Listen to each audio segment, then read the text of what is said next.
Hello, everyone. I'm Kat Timpf, along with Eric Bolling and Eboni K. Williams. This is the Fox News Specialists.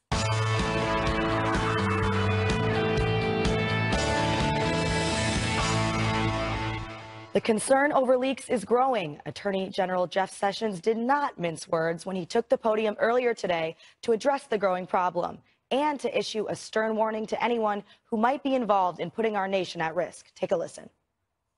No one is entitled to surreptitiously fight to advance battles in the media by revealing sensitive government information. No government can be effective when its leaders cannot discuss sensitive matters in confidence or talk freely in confidence with foreign leaders. This nation must end this culture of leaks. We will investigate and seek to bring criminals to justice. We will not allow rogue anonymous sources with security clearances to sell out our country. These cases, to investigate and prosecute, are never easy, but cases will be made and leakers will be held accountable. Sessions' press conference had been announced earlier this week, but it does come on the heels of one of the biggest leaks during President Trump's term so far, the disclosure of transcripts of President Trump's phone calls with two foreign heads of state. Following bipartisan alarm over the problem, Counselor to the President Kellyanne Conway spoke to the dangers of this earlier. Leaking the phone calls between our president and other heads of states is nothing short of a national disgrace. And you know who agrees with that? Democratic Senator from Virginia, Mark Warner. He said so yesterday. And he said governors, senators, and indeed presidents of the United States need to have confidence. They can engage in conversation with other heads of state. They can negotiate. They can discuss issues without the threat of it being leaked. South Carolina Senator Lindsey Graham echoing her sentiment, saying the White House simply can't function this way. And if it continues, there's only one person to blame. It's not fair to the president to have these conversations with foreign leaders in the Washington Post front page. You can't run the White House this way. And no American, including President Trump or his team, should have the contents of a grand jury leaked out into the press selectively. If that happens, then Mueller and his team will be held to account. Do you agree with that, Eric? Oh, yeah. Should it be Mueller's fault? Yeah, but let's not forget Lindsey Graham was part of the person who brought the bill that said if President Trump ever wanted to fire Mueller, even if it was on the heels of incompetence and leaks, they'd have to go through a whole process to do it, even though constitutionally he could have done it himself. Let me point out a number very quickly. Leaks under President Trump in the first 5 months, national security leaks under President Trump in the first 5 months, 62. Under President Obama's first 5 months, 8. Under President Bush's, 9. So there's far, far more of that going on now. And it's about time Jeff Sessions steps up and says, we're going to stop this right now. We're going to prosecute people who perpetrate these illegal leaks. Yeah. And Eric, you're talking about the national security leaks, Yep. that disparaging number. Some other numbers, right? We know under the Espionage Act where the leaks are prosecuted, that's the law that kind of dictates that. Of the 13 have been prosecuted, 8 of them were investigated under Obama. So this war against leakers, not new, okay? So I don't really care if it's Obama in the White House or Trump in the White House. Leaks put our national security at risk as a country, and I have a problem with them, and they should be prosecuted. Yep. Well, bipartisan agreement on that. Yeah, absolutely. That's yes. American risk, yeah. All right, well, it's time to meet today's specialists. He is a native New Yorker from the School of Hard Knocks, the executive producer of the Imus in the Morning Show, and the co-host of the Bernie and Sid Show. And he specializes in salsa dancing and twerking. Bernard McGuirk is here. Hello. He once hosted Whack Pack Bolling for Howard Stern on Howard TV. I did. He was the former morning drive host of WMEN 640 AM Sports and is the current co-host of the Bernie and Sid Show on WABC Radio. And he specializes in The Real Housewives, all of them, and anything Bravo. Sid Rosenberg is here. I do. I love those shows. I'm addicted to that. Of course, I shut it off when Tucker's on. My favorite Real Housewives is probably New Jersey, but I do watch New York, and I talk about it, which is really, really odd. It's great. Don't hold it against him. He's a nice guy.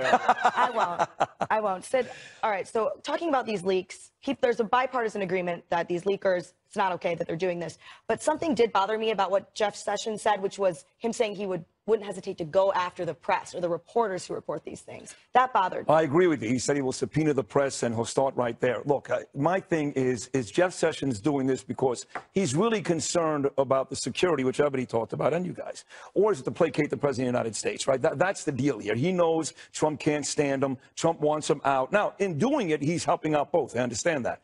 But is his real motivation stopping the leaks or making President Trump like me again? Yeah, Bernie, a lot of people said this was a press conference for President Trump. Well, partially it was to say, hey, look, I'm doing my job, which he did when he went down to El Salvador. He's doing a great job, by the way, except for the fact that he recused himself. So all that's good. But as far as these journalists, first of all, he did say that 4 people were arrested for perpetrating these leaks. Those people's names should be publicized. They should be a public perp walk. Let us know who they are. They should be flipped like the traitors that they are, threatened with a firing squad unless you give us more names. I don't know about that. I'm going to push back on that a little bit. And the journalists themselves, yes, they are culpable if they're publishing stuff that damages national security. Absolutely subpoena their records and put them in handcuffs as well. If it's classified national security. I agree with most of what you just said, with the exception of the firing squad. No, you want to show you about that part. The firing squad is good. I'm talking about the journalists, cuffing the journalists, only to there's pushback on them or bring them in to find out who the leakers are. I agree with that part of it, but you can't jail someone for publishing. It's protected free speech in the First Amendment. If you published something that led a national security document that led to the bombing of a synagogue that killed 50 people, and you knew that that was going to happen, but you're like, I'm a journalist, I'm going to publish it anyway, you should be held responsible for that. Something should happen. Yeah, but are you legally? That's a hypothetical. Twist of what I said. That's the same thing. I'm just saying hypothetically, that's what it could lead to. It shouldn't be allowed. It also is a problem, though, Bernie, because at this point, are we then saying the leak itself is maybe, not that you're saying it's okay, but then the onus becomes on the journalist to vet out what's a true security risk or not. I don't think I trust journalists respectfully to be that threshold of deciding what's going to really put in their national security. And Eboni, I don't trust the government to do that fairly either. Technically, you could probably twist anything into, oh, this could potentially be a national security risk. I don't want to do anything that could mess with our free press in this country. It's one of the most wonderful things about America. Totally agree. And here's my question. Who is it? Priebus is gone. Scaramucci's gone. Bannon is still there. I think that's an issue. Eric, who is it? Is it a Jeff Flake? Who are the people we have to worry about inside, and Obama leftovers, I get that. But who are the people we have to worry about here that's leaking all this stuff? Anyone, this conversation, these 2 phone conversations that we're talking about are specifically the most recent 2 phone conversations. That document or that file, transcript file, no, actual file, the voice, could have been touched by many people. It could have been touched by staffers. Staffers, intel people, anybody, right?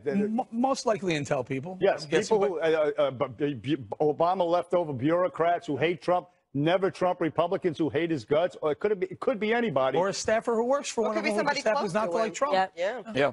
That's right. That's who it is, and these people should suffer severe consequence. That was so disgusting, releasing that, even though there was nothing, thank God.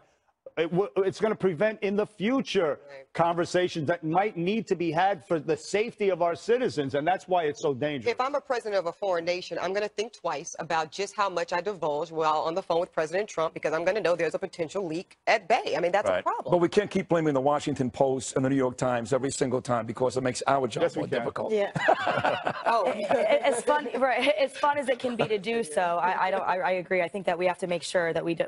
Free press, free press, free press. That's very, very, very important. But with these leaks, again, Eboni, I do agree with you. And these phone conversations, it's not just sensitive information, but sometimes you say embarrassing stuff on the phone. Well, sometimes it's not even. Really? Like what?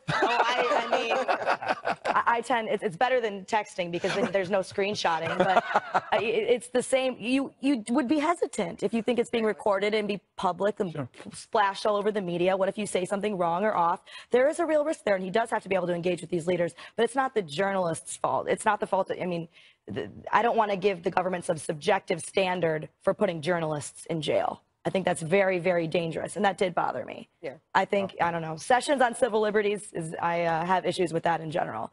But, so how are they going to find these people, Eric? Like you said, it could be anybody.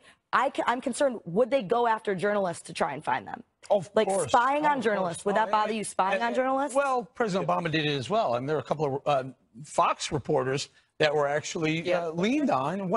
Wasn't James Rosen? He was one who was unindicted co-conspirator at one point. A lie detector? That sounds aggressive. I'm just kidding. No, I think he was, and then they walked that back a little bit. But there was another Fox reporter who also was. Look, if and I agree with Bernie on this. Correct me if I'm wrong. If there is a national security leak that's being leaked to a reporter, lean on the reporter. And if the reporter wants to, stand up and not tell who it is, that's their right also. But if the reporter knew in advance that it was a national security, and a lot of it is, if you're publishing conversations between the president and another foreign leader, you know that's classified right away. So you know you're guilty, that guy did something wrong. That guy should be incarcerated for a while until he speaks, until he talks, and then tells us where the hell he got it from. And that conversation could be coming up, right? We talk about maybe the next conversation is with somebody in China, maybe somebody in Japan about the whole North Korea deal. Yeah. That conversation may be coming up. Under this theory,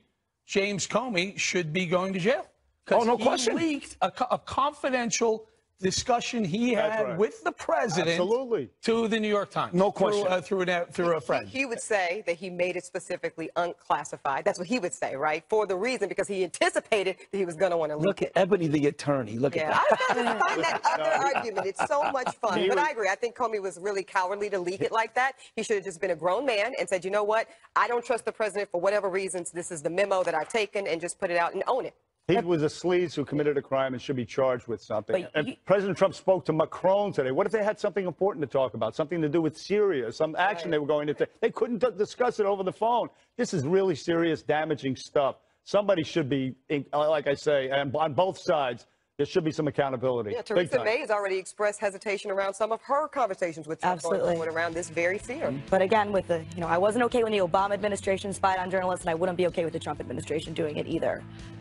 Up next, President Trump's powerful rally in West Virginia last night, and surprise, that state's governor announces he's switching parties. Stay tuned.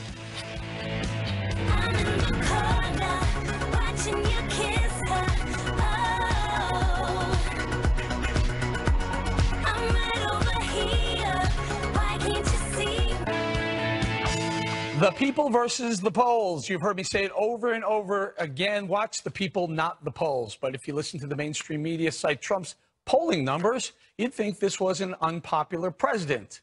Unpopular? Trump? Check out the crowd in West Virginia at the rally last night. The people love this president. And this guy right there really loves the president.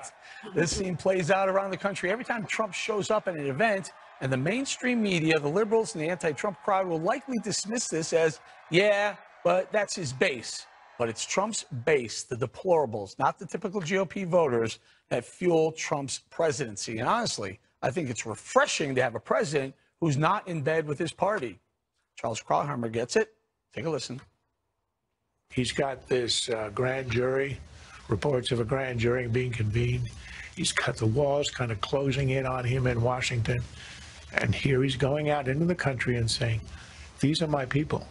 These are real people. Forget about the numbers. Forget about the chatter in Washington. Forget about the stories about Russia, which he spent a lot of time on. But I represent a huge constituency of tremendous support and enthusiasm. So what do you think, Eboni? That was a pretty enthusiastic crowd last night. It was. Cannot hit on that at all, Eric Bolling. And this is where Trump, I think, is being very smart, because he knows this is where his energy is. This is what fuels him, as you say, very accurately. And there is a huge part of this country, Eric, that are going to ride with this president till the wheels fall off. And that's who put him in the Oval Office. So I don't think he's at all wrong to certainly be catering to that base. Not until, but if the wheels fall off, they would still be with him. I'll go with that. But the wheels ain't falling off, Kat. Your thoughts on this? It's incredible to see it every single time. I mean, the base, yeah, you're right. I don't think anybody would argue that their base are incredibly loyal to President Trump, no matter what. They're walking around. I mean, there's people that never take off their Make America Great Again hats and their shirts, and they're very excited. They're having a very, very good time. And whatever President Trump does, even if it's something different than what he ran on, they just go with President Trump. It really is an amazing thing. And for him to be having a tough day politically to do something like this. He was speaking for, what, about an hour? Everyone's just cheering and cheering the entire time. Of course, that's a good move politically. Bernie, they lined up last night. The night before to start waiting for a good spot in that. Quick thought, because I have something special coming up next. Quick thought. If you believe CBS, NBC, ABC, CNN, and Washington Post, et cetera, we have a country in crisis. The president is beleaguered. Look at that. Does he look like a beleaguered man? We don't have a country in crisis. And he rattled off a list of accomplishments last night. I mean, the Gorsuch, the judges, the TPP, 1 million jobs created in 6 months. In West Virginia alone, 13,000 coal mining jobs in the last 6 months. He announced the Mazda Toyota thing yesterday, the Foxconn thing. Law enforcement has a friend. There's a million things you can name. Immigration way down, crushing MS-13. He's winning, folks. Don't listen to the press. I'm sorry to cut you off, Bernie, because joining us now on the phone, Ned Ryun, CEO of American Majority and a Trump surrogate. Ned, you've been on this this whole issue with Robert Mueller, special counsel. Last night, President Trump referenced the special counsel. He doesn't seem affected by it. Well, give us the assessment of the Trump campaign, the Trump administration, and this special counsel investigation. You know, Eric, it's good to remind people again that Bob Mueller's heavily conflicted special counsel team has just gone so far afield from its original mandate. It's good to remind people of where it all started. You can actually find the mandate on the DOJ's website, but the special counsel was launched to investigate allegations regarding the Russian government's potential efforts to interfere with the 2016 elections and any potential connection between Russia and the Trump campaign.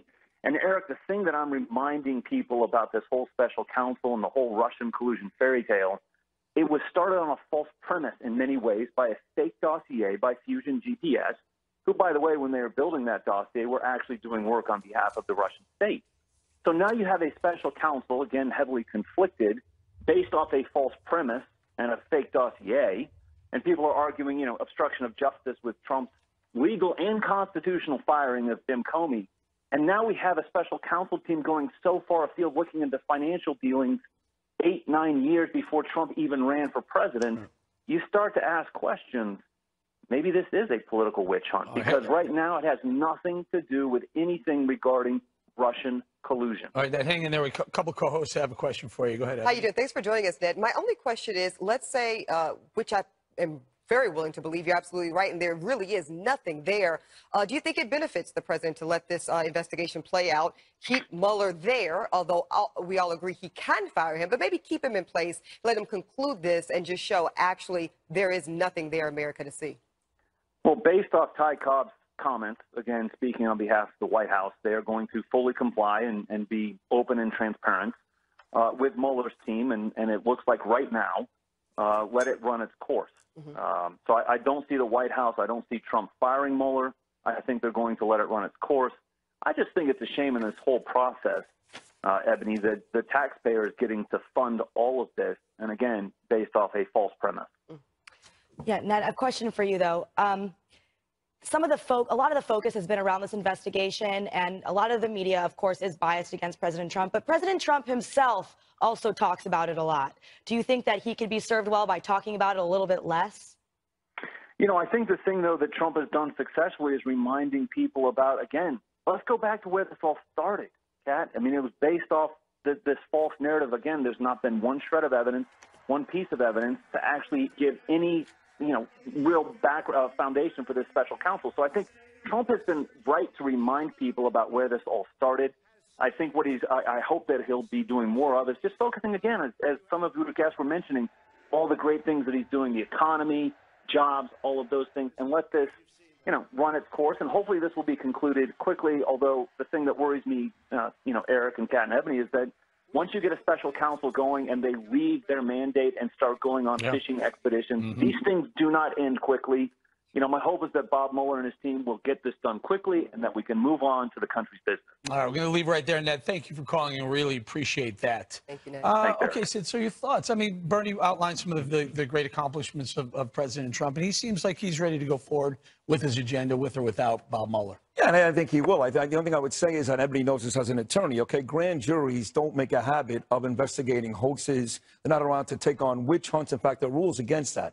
So the truth is even though we all agree that there's nothing there, and we think there's nothing there at least, the grand jury's not going to start going about this under Mueller's wishes, of course, unless they think there may be something there. And don't forget, this is supposed to be in Virginia. Now it's in Washington. Mueller is dug in Washington, right? The judges there love him. That's Clinton's stronghold. So all of a sudden, where there's nothing, could be something. So while you guys keep poo-pooing everything, there's nothing there, nothing there.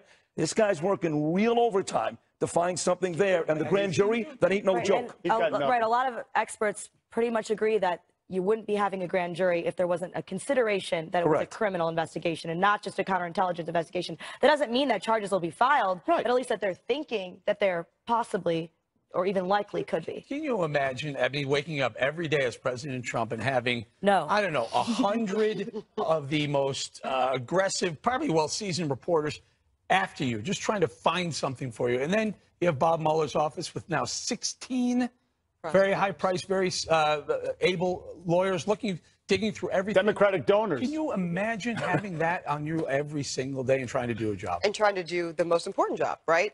Yeah, I will say that Trump has a lot on his plate, absolutely. And to the point of, yeah, grand juries don't convene to twiddle their thumbs and not for nothing. But I will point out there was the grand jury that convened under President Clinton, and obviously we know they returned no bill of indictment. So that and Nixon too, by the way, both for Whitewater and Watergate. And that absolutely can happen and does happen quite frequently. Let me do this, you guys. Last night, West Virginia Governor Jim Justice stunned the crowd with a major announcement that rocked the House. Listen.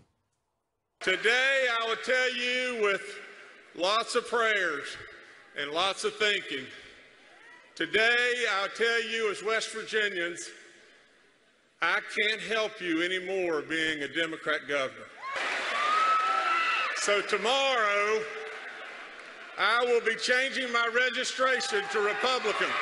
Quick thoughts around the horn. My man. Yeah, listen, if you're listening to Chuck Schumer with his better deal, he sounded like the ShamWow salesman. They have nothing. They have squat. He's absolutely right. The Democrats are not going to help you whatsoever. That was a big deal last night. While he was making that announcement, Fox had that broadcasting. CNN was still Mueller's grand jury. I mean, it's the whole distraction with the Mueller thing. We can see what it is. It's to stop Trump from governing. Eboni. All right. Well, listen, I'm looking at Governor Justice there, and I see the dawn of the Trump Republican, right? That this is going to be a whole new brand coming to the GOP, Eric. This is my take. I'd love to hear yours. That are going for some type of different value. This is not. That's not somebody that probably would have switched parties from Mitt Romney or Senator McCain, but is doing so in the sake of the Trump presidency. Uniquely. They should call him Governor Deplorable.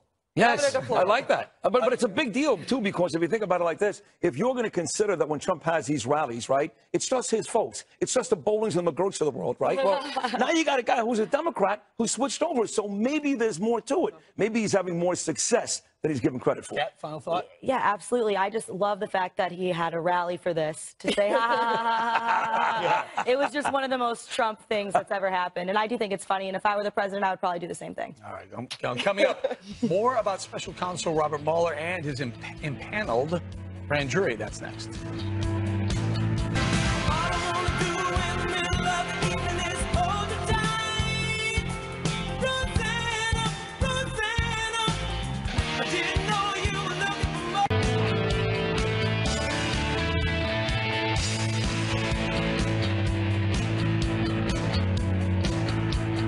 In a clear warning to President Trump not to mess with Special Counsel Robert Mueller, two bipartisan Senate bills showed their support for Mueller, each requiring judicial oversight of the firing of a special counsel. In the Russia probe, Mueller also issued grand jury subpoenas related to Don Jr.'s 2016 meeting with a Russian lawyer at Trump Tower. The subpoena seeks both documents and testimony from people involved in the meeting. Angered over the ongoing Russia probe, Trump said this last night in Huntington, West Virginia.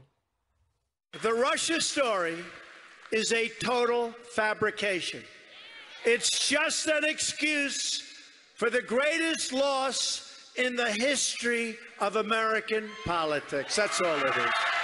Okay, well, no argument that that was the greatest loss in American politics. And really quite embarrassing for the Dems. And I don't know that they will recover in a timely fashion. But, Eric, you started the show talking about Lindsey Graham being one of the people authoring that bill that really ties the president's hands around this. We could argue about the optics of what it would look like if he fired Mueller, but was the bill necessary? Shouldn't he? Yeah. It's not even. It's not worth the paper it's written on either. I mean, if you really wanted, if the bill goes from the Senate to the House to the president's desk, he goes, no, I'll veto that and then I'll fire Mueller. I mean, that's technically the constitutionally way he could do it. It's just Lindsey Graham being a further obstructionist to President Trump's agenda. Well, Bernie, yeah, I mean, the optics would look really. Bernie. Yes. No. You two are just like so kindred. The optics would look really, and the gray blazers. The optics would look really, really bad if he fired Mueller, but it would. Shouldn't he be allowed to do that if that's what he wants to do? He should be allowed to, yeah. Who are these guys in Congress? They can't get health care done. I mean, they're going home on vacation, and this is what they put through. And a lot of them Republicans who got elected on the coattails of the president. It's really ridiculous. Look, by the way, on the Mueller thing, if all they have is the Trump Jr. meeting with collusion, they have squat. They have nothing. Yeah. So now they're going after, they're looking up his business assets, and that's a hit job is what that is. They have no right doing that. And to his point, yes, Hillary lost because she was an elitist, corrupt, lazy person with no charisma. That's why she lost, not the Russians. Everybody knows that, too, but it's just to continue, perpetuate a cloud so we can't govern. That's what it's all about. Sid. Well, listen, Bernie's right. That happens to be true. And he can't govern if this continues. But it would be bad for him to fire Mueller, right? Remember when he fired Comey, all the nonsense he had to go through? If Donald Trump is, in fact, innocent, I think we all agree, even you, that he probably is in this Russian collusion thing. He's got nothing to lose by allowing it to go through. Why would you fire Mueller at this point? And they go, oh, he fired Comey. He fired Mueller. Anybody looking at the Trump stuff with Russia, he's going to fire. So if he's innocent, let it go. And eventually, they're going to run out of bullets. Right, I don't think there would be a Mueller if he hadn't fired Comey. And if he were to fire Mueller, that would be political suicide. It would be the worst thing he could do. Anybody who was his real friend would not let him do that. Do I think that there needs to be this sort of bill? Nah, whatever. But I think that he should know himself that as much as, firing can be good in the administration to keep people on their toes, but this is, I don't care. I see the bias. I see why he'd be irritated, but he absolutely cannot fire him. Speaking of political suicide, though, I'm going to throw this back to you, Sid. What does this mean for Lindsey Graham and other Republicans that are jumping on board with something that looks to be kind of anti-Trump-esque? Well, they've done it the whole way through, though. Why change things now, right? I mean, these guys have been exposed from day one, all of them. Ryan to a certain extent, McConnell to a certain extent, certainly Lindsey Graham and John McCain, who we love dearly, by the way, American hero, no matter what Donald Trump said. But these guys were exposed very early on through this, so I don't expect all of a sudden they're going to sing a different tune. And what you said earlier about Donald Trump is exactly true. Like him or dislike him, no one goes through the daily grief that he has to go through because not only the other team, but his own team. Can I add something to this? Senator Jeff Flake just wrote that His own team. There you go. He's up for re-election next year in 2018. I wonder how fast he starts walking away from his own book before he goes to election. Trump in the GOP primary won 47% of the vote, more than doubling his next competitor, Ted Cruz, and number 3, John Kasich. Lindsey Graham's up in 2020. Yeah. So he's got 2 years to start walking back. So that's what I'm wondering, because you were in South Carolina recently promoting your book, The Swamp. I'll tell you what they love. They love Trump, and I'll tell you what they don't love. They don't love Lindsey Graham. Yeah, so do you think he's going to walk closer to Trump, and would that even resonate? I think Lindsey Graham is done either way in 2020. Wow. He's finished. I mean, any decent candidate that goes up against Lindsey Graham who's not an anti-Trumper will walk away with that Senate. He's a warmongering globalist. A sneak is what he is. He should lose in 20. He should be primaried is what he should be. Oh, yeah. And to go against the president that's doing what he's doing for this country. Shoot him with the warmongering is the thing that I have the issue with more than him disagreeing with President Trump, because I think that the two-party system is kind of a joke anyways, and we'd be better off without it. Well, I do agree with you there. On trade also. Yep. Next up, the U.S. admitting that they took part on a July 30th raid in Somalia, which has killed a high-level terrorist. Terrorists beware. The U.S. is coming after you. Stay with us.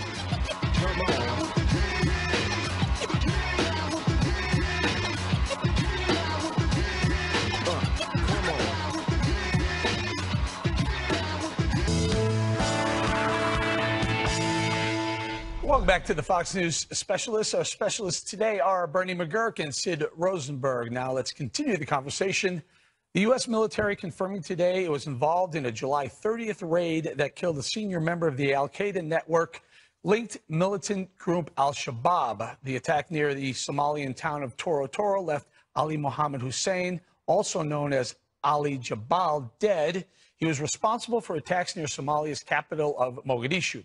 The raid was conducted within guidelines approved by President Trump in March, which allowed the Department of Defense to take lethal action against the militant group in certain hostile areas. Quick thought around the horn, starting with Sid. This is a big deal. This is a very big deal. Don't forget, this group now has replaced Boko Haram as the deadliest militant group in Africa. So the fact that we've gone after them, we took out this guy. We're not talking a lot about this today. This is another big one for Donald Trump. He has done this a couple times now, dropping the big bomb in Afghanistan. Of course, dropping the bombs in Syria after what they did there with the children. So if you notice, very quietly, ISIS falling apart. We did a good job in Africa, did a good job in Syria, did a good job in Afghanistan. That's one for Donald Trump. And Kat, I believe I noticed that there were no collateral damage. Exactly. A terrorist leader killed with no civilian casualties. Can't really complain about that. I think terrorists are bad, and I think that it's good when they die. Very, very, very bold of me to say, I know. But also, this is a reminder, it's not just ISIS. There's a lot of these terror groups. It's an ideological issue, and I don't know if we're ever going to totally win this war. I don't see how that can ever happen. Eboni? Quick thought is just, you know what, this is a place, Eric, that I appreciate President Trump being more aggressive on this issue of terror. It's a place I thought Obama was pretty weak and lax, and I was disappointed. So I'm happy to see that this was done within the new parameters by President Trump. All right, Bern. Even more importantly than no collateral damage, there was no U.S. military casualties in this. There was a Navy SEAL who died in May in Somalia. Let's do this all from the air. But sadly, they just reproduce like cockroaches, these terrorists. But they keep it from the air. Keep our guys off the ground down there. I mean, it's not worth getting involved. All right, I wanted to get to this topic. I think this one's really important. Time for North Korea to put its missiles where its mouth is. But here's what it's all about. Secretary of State Rex Tillerson and North Korea's Foreign Minister Ryun are both set to be in the Philippines on Sunday, where they will walk into a room together. It'll be the first time, and the two top diplomats will be in the same room at the very same time. Eboni, your thoughts on what do we get out of that? Secretary of State with the top North Korean diplomat. Yeah, I mean, we hope we get something, Eric. Again, you know, we sit around, we talk about what the possible solutions for North Korea could look like. I hesitate to get overly excited about what this could mean. I think there's such a thing as diplomacy, and it could be very successful. I don't know if there's going to be a diplomatic solution to North Korea. Kat, what about telling the North Korean diplomat that if there's any sort of military action coming, nuclear action coming out of North Korea, we're going to level the place, and your little lifestyle that you love so much is going to be over. I think that they know that. I also would like to warn against red lines because they remove options from leaders. But I think this is a good thing. Do we know that anything good will come out of it? No, of course not. But pretty clearly nothing bad can come out of it. And I think it's good to try to talk as much as we can. And what's a potential outcome of this meeting? Well, first of all, I thought Rex Tillerson was going to quit, according to the fake news media reports, but I guess he's still there. Oh, so what's going to come out of it? Not much. What I would like to see is the president of the Philippines, Duterte, meet face-to-face with Kim Jong-un. He just called him a lunatic. He said he would choke him out or something like that. That's what I would like to see. I don't see anything coming out of this. I don't know what they can possibly do. And if you level the place, of course, as everybody knows, they have the artillery right on Seoul, South Korea, right on our troops on the DMZ. It's a difficult one to figure out. Sid? That is the problem. What Bernie just said. You like to go in there with some type of bravado, right? Eric, go in and say, hey, you don't do this, we're going to take care of you.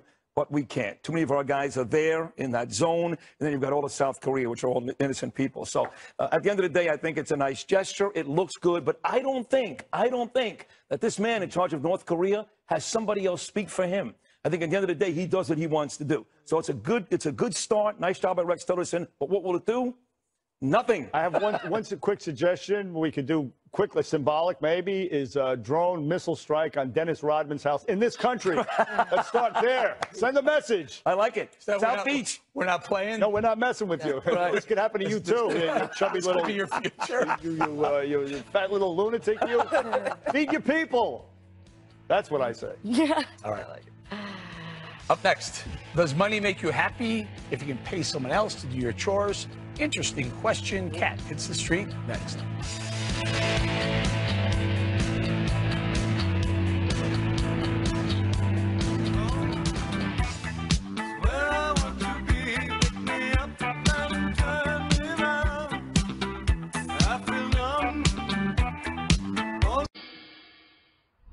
Do you like money? Do you like happiness? How about this? If you could pay someone to do your chores around the house, would that make you happy? Especially if that meant you had more free time? I hit the streets of Manhattan to find out what regular people think about it. There's a new study out that says that money can buy happiness because you can pay people to do your chores and you have more free time. But that assumes that what you're going to be doing with your free time is good. It ignores the fact that you can do a lot of stuff in your free time to make your life way worse. So there's a new study out that says that money buys happiness because you can pay people to do your dishes and laundry and stuff like that so you have more free time. What do you think about that? I think it helps. I want to be very rich to be happy. Yes. I want to be rich too. This is my philosophy. You want to be rich? It's your philosophy? Yeah, yeah. Incredible. Money's not supposed to bring happiness, but it does. But happiness starts with your heart, with you. You can have everyone do all these things, but you could be miserable as well. What would you do if you had more free time? I'd spend more time with my kids. Oh, that's nice. Yeah, I'm sure. And my wife. And your wife. And she's probably going to watch this. And if I, He did say. Do you think free time is the key to happiness? I think options is the key to happiness. Okay. Like, I bet Anthony Scaramucci wishes he had too much laundry to do to call the New Yorker. You know what I mean? Okay, fair enough. Sometimes it could be better to do dishes than go out with your friend Jessica, who, you know, throws up in the taxi on the way there, and then you got to clean it up and you got to leave, and then the guy you were supposed to meet up with still hasn't talked to you, and it's already 12:30, and, you know, it would have just been better if you were just vacuuming. I see. Yeah, that's right. Sometimes chores are more fun, though, to do, because you can, you know, say whatever you want to say to your dishes, and they'll never get mad at you. Do you not talk to your dishes? Not really. Your mop will never tell you that your sister's better looking. That is true. Your lawnmower can never fire you because you're the boss. Your laundry will never tell you that it doesn't love you anymore. That's true. I don't mind doing laundry. That's okay. You guys have fun doing laundry together? Yeah. No. Oh. I don't like. You don't like it, but that's quality time. Yeah. Plus, if you're not doing laundry, you could be out there getting into trouble. You can end up in jail. You can end up in the hospital. Do you know how many people die in model train mishaps a year? I'm sure it's in the thousands. No, tell me. A lot. The media just doesn't report it. Stay away from model trains. All of you. What do you guys think? Do you guys love chores? Great. That was great. See, I love doing laundry. I do. I love it. Because when I fold the clothes and I smell the bounce, to me, it's a sense of renewal. It's fresh. Every time I put a shirt folded into my drawer, it's a new day. It's a new life. I feel great. It's because you're the originator of Jim Tan Laundry. That's right. Yep. That actually started. That's right. The New Jersey Shore started with me. Thank you. I remember that. Credit where credit's due. Listen, do I want to spend my free time cleaning out gutters and potentially falling off the ladder and cracking my skull? Hell no. I have somebody else do it. That study makes eminent sense. I could sit there, watch TV, and chug down a Coors Light or whatever the hell I have. Coors Light. You're going with Coors Light. Or whatever. And then some. All right. Well, we got to say goodbye to our specialists today. It's so sad. Bernie McGuirk and Sid Rosenberg. Thank you both for joining us. Thanks, guys. Wait, do we have to leave now? Is that it? Yeah. What, is Sebastian Gorka coming back? Oh, are you still bitter about that? I'm still pissed about that. Oh, yes. my God. Get over it, Sid. Up next, it's Wait What? Don't go away.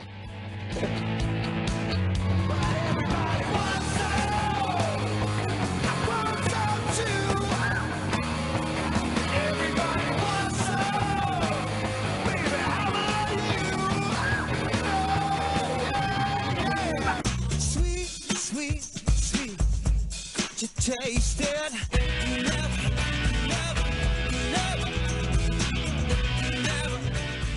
And now for our last segment of the day, it's time for... Wait, what? Love it. All right, I'll kick things off. So I had really the huge blessing just a couple of nights ago to spend my evening, guys, at Google, downtown New York, here with the Harlem Children's Zone's Mocktails networking event. So this is great, where they take high school and college-age students and kind of show them what we all know the adult networking vibe feels like, the small chat. But, you know, they really lead to professional development opportunities. And it was really quite amazing. They had over 100 students come out and professionals from all capacities, media, communication, sciences, maths, all that stuff. It was great. And what was the purpose of it? So it's starting to get it's like professional development to get them used to what that, you know, business card exchange thing looks like. Hey, Mr. Bolling, you're in media. I want to be in it. Exchange contact and follow up. And I've had students follow up with me. Fantastic. So it's great. It's great. Yeah. What about you, Eric? All right, so mine isn't so nice. This morning, you got to see this. Don't roll this yet. I want to set this up a little bit. This morning, Vicente Fox, the former president of Mexico, came to CNN to sit down with Allison Camerata about Trump and the wall. And whenever you put Vicente Fox on TV, you better put a 5-second delay on that. Otherwise, you're going to get in trouble. They forgot to do that on CNN, but watch. You can use my words. We will never pay for that wall. With that full F wall, that makes it more clear. Her face is great. Yeah, and later on, first of all, that went through. The F-bomb went through, and Allison later on said, we apologize for the salty language this morning. So note to every other journalist, if you ever put Vicente Fox on, use your delay button. Got to have a delay. Dump that. Yeah. All right, well, I'm going to bring you a very important update in cow news, which not everybody, people ignore it a lot, but it exists. There's a cow that was born in Texas, a calf, that looks literally exactly like Gene Simmons. It is. They have the exact same face. It is Gene Simmons. Yeah. You've never seen them together, have you? That's true. That is the test. I bet you the cow sings just as well as Gene Simmons sings. Well, they said they're not going to eat the cow. So that's, if you look like Gene Simmons and you're a cow, you're safe from being a cheeseburger, I guess. It's like celebrity privilege, I guess. Yeah, it is. I kind of feel bad for the cows that don't look like Gene Simmons, but I eat them anyways. Yeah. So I guess I don't feel that bad. No, I do. You know, it's International Beer Day, speaking of cow. And I'm just really excited about that, me, myself. You're a craft beer gal. I love, IPAs. IPAs. No, no, I stick with the vodka. Okay, yeah, vodka's noted. You know what else is? Too many calories. You know what else today is? The start of President Trump's 17-day working vacation. Working vacation. I like how you added working vacation. He's just telecommuting from the golf course, right, Eric? Well, I mean, yeah, he's going to golf, but I'm sure if there's something pressing that comes up, they'll Do we know where he's going, Eric? Is he spending the whole time in Florida? Bedminster, okay. Jersey. Oh, Jersey. Oh, yeah. For the vacation for 70 days. Okay. Great golf courses. Okay, fair enough. Golfing. Okay. Well, that's all we have time for today. Thank you all for watching. Make sure you follow us on social media at Specialist FNC on both Twitter and Facebook. And remember, everybody, 5 o'clock will never be the same. Special reports up next. Stay with us.